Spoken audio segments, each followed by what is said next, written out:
প্রতিদিন প্রায় 50 থেকে 60 লিটার দুধের চা সেল হয় এখানে, যা পাবনা সহ বেশ দূর দূরান্তের লোকজন আসে ট্রাই করতে। তবে এইখানকার স্পেশালিটি মালাই চা আর দুধ চা, সেই সাথে বেশ মজাদার একটা আইসক্রিমও পাওয়া যায়, যা ওনারা নিজেরাই বানায়। এখানে প্রতিদিন 60 থেকে 70 লিটার হচ্ছে দুধের চা সেল হয় আমার। আর আমাদের এখান থেকে বাইরে যত লোকজন আছে সবাই আসে, পাবনা থেকে আসে, এদিকে অনেক দূর দূর থেকে লোকজন আসে আমাদের এইখানে। আমার চাটা যদি আপনারা না খান তাহলে এর বিশেষত্ব বলতে স্বাদও বুঝবেন না, আর একবার হলে এসে ট্রাই করে দেখবেন। বেশ অনেকদিন পর নতুন একটা ভিডিও নিয়ে আসলাম। পরীক্ষা থাকায় সেইভাবে নিয়মিত ভিডিও আপলোড দিতে পারছিলাম না, তবে ইনশাল্লাহ এখন থেকে আবার রেগুলার ভিডিও দেওয়ার চেষ্টা করব।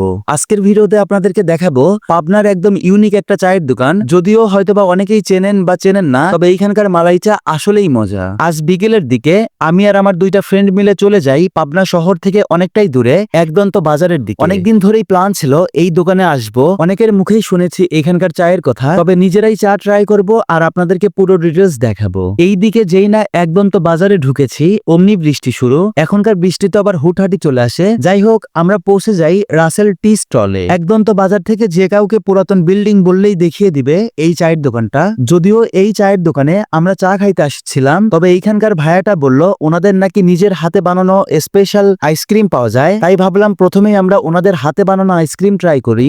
চার পাশাপাশি আমাদের যে নিজস্ব তৈরি একটা আইসক্রিম আছে, এটাও অনেক ভালো, আপনারা খেয়ে দেখতে পারেন এটাও, কারণ বিভিন্ন জায়গার লোক এটা খেয়ে সবাই ভালো বলতেছে।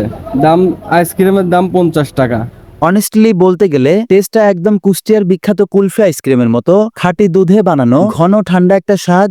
আমার কাছে বেশ ভালো লেগেছে। আপনারা এখানে আসলে অবশ্যই ট্রাই করে দেখতে পারেন। আর এই দোকানের ভিতরে ও বাইরে বসার স্পেস আছে, যদিও ভিতরের দিকটা একটু গরম ছিল, তাই আমরা বাইরের দিকটাই বসেছিলাম। আর বৃষ্টি হওয়ায় লোকজনও তেমন ছিল না।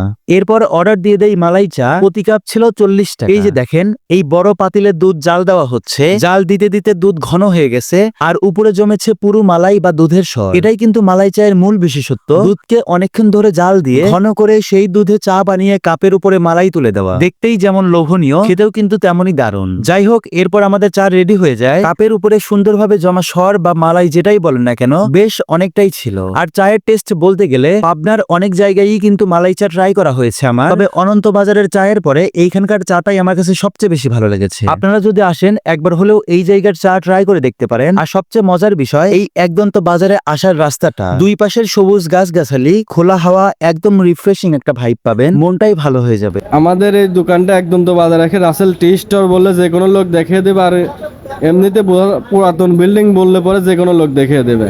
আর আমাদের এখানে 3টার থেকে রাত 10টা পর্যন্ত চা পাওয়া যায় সপ্তাহে প্রতিদিন। সবাইকে অনুরোধ করে বলা যাচ্ছে যে একবার হলেও এসে খেয়ে দেখবেন চাটা কিরকম ও আইসক্রিমটা কিরকম। যদি ভালো হয় পরবর্তী আবার আসবেন, ভালো না হলে আসার দরকার নেই। তো এই ছিল আজকের ভিডিও। পরবর্তী ভিডিওতে আবার দেখা হবে। সে পর্যন্ত সবাই ভালো থাকবেন, সুস্থ থাকবেন। আল্লাহ হাফেজ।